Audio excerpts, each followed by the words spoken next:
While some scientists engineer shiny new consumer goods for an eager public, Harvard psychologist B.F. Skinner seeks nothing less than the engineering of human nature.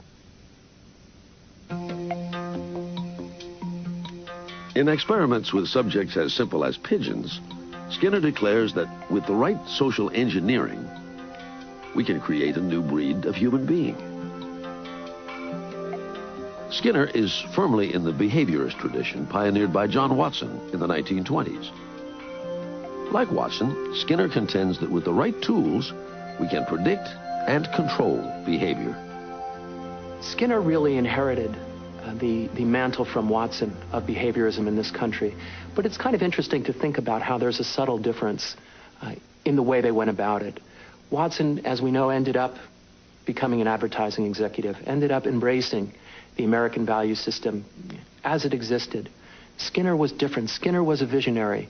Skinner felt that through behaviorism, he could influence the world towards a greater humanity. Not meet humanity where it was, but take humanity to a new place through the principles of behaviorism. Picking up where Watson left off, Skinner wants to do the rigorous science to prove that environment is everything. Change the environment, he argues, and you can change the individual. Or in Skinner's case, the pigeon. Skinner himself was a born gadgeteer. He had, in his own early years, as a boy, for example, he developed ways of sorting ripe, I think it was cranberries, from unripe cranberries. He invented a cannon that would shoot things over his neighbor's fence. This was the kind of man he was. He was developing new ways to do everyday things in ways that were more comfortable, more efficient. During World War II, Skinner had developed a pigeon guidance device for the U.S. military. While the Russians had dogs carrying bombs, and the Swedes had seals to blow up mines, Skinner had a plan of his own. Teaching pigeons to guide missiles to an enemy target. At the time, however, the military had no missiles to guide. But Skinner's pigeon research did not go to waste. He develops a system called operant conditioning to prove that a behavior will be repeated by a subject when rewarded. Repetition leads to reinforcement.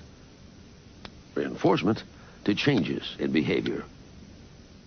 This hungry pigeon is moving about more or less at random.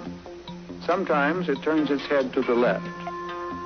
When it does, we reinforce that movement by giving the pigeon access to a dish of grain.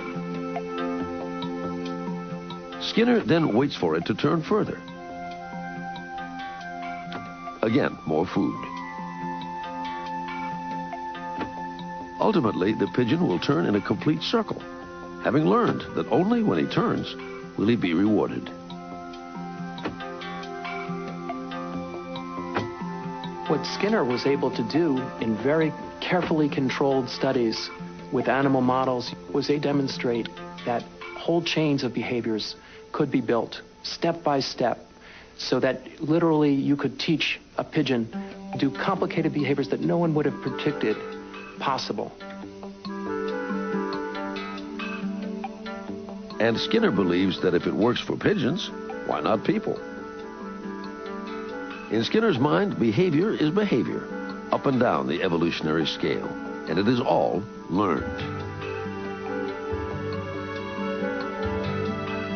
One of the great successes is in education.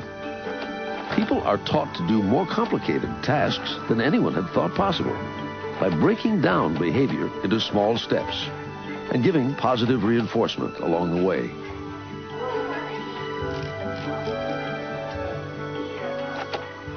The essence of Skinner's work was that we could manipulate the environment in ways that would permit us to produce any kind of behavior that we wished, and we could develop individuals in ways that made every possible future open to them.